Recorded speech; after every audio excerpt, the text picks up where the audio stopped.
Question का जो answer है मैंने छिपा रखा है, आप इसे अटेम्प्ट कर लीजिए, फिर मैं इसका आंसर डिस्प्ले कर देता हूँ। आंसर मैं डिस्प्ले करने जा रहा हूँ। आई होप आपने अटेम्प्ट कर लिया होगा। इसका जो आंसर आएगा that will be B option. Conductor acquires negative charge due to induction. यहाँ पर पहला ऑप्शन ध्यानपूर्वक देखो, कंडक्शन लिखा हुआ है। यहाँ पर देखो इंसुलेटर लिखा हुआ है। एक्चुअली है क्या कि ये मैं डिनाई नहीं कर रहा हूँ कि इस प्रश्न में जो दो बॉडी हैं उनको टच नहीं कराया गया है। यहाँ पर ए जो है जो बी है इनको टच कराया गया है, लेकिन पहली बॉडी कंडक्टर है ही नहीं, पहली बॉडी इंसुलेटर है।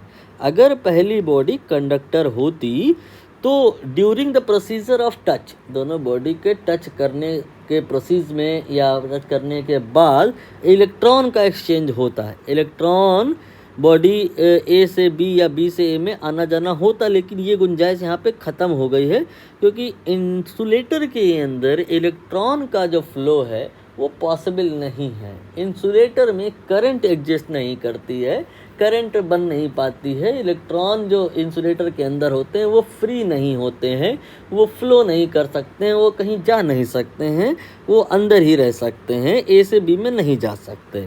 तो ऐसा यहाँ पे संभावना कि बी भी पॉजिटिव चार्ज हो जाएगा बिकॉज ऑफ कंडक्शन, ये ख़त्म हो गया है। Conductor acquire positive charge due to conduction नहीं।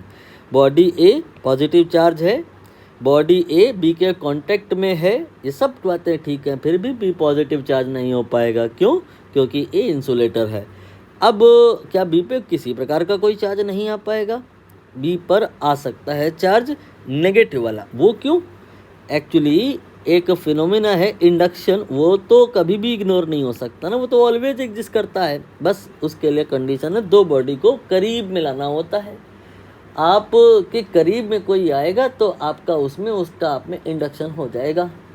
तो यहाँ पर करीब तो छोड़ो, दोनों में टच हो गया है, कांटेक्ट हो गया है, इसलिए ए का बी पे इंडक्शन आएगा, जिसकी वजह से आप ऐसा मोटे मोटे तौर पे अज्यूम कर सकते हो कि बी का जो लेफ्ट हाफ है वहाँ नेगेटिव चार्ज इकट्ठा हो जाएगा और जो राइट हाफ है वहाँ पॉजिटिव चार्ज हो जाएगा, और बी जो है आपका वो एक्चुअली कंडक्टर है, तो ये काम आसानी से हो जाएगा।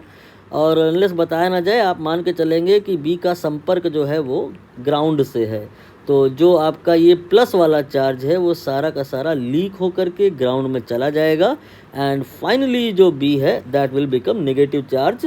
Negatively charge here not because of conduction, it is because of induction. तो यहाँ पर बी ऑप्शन सही हो जाएगा। बाकी कुछ अगर कम समझ में आ रहा है तो थ्योरी से रिलेट करिएगा, समझ में आएगा।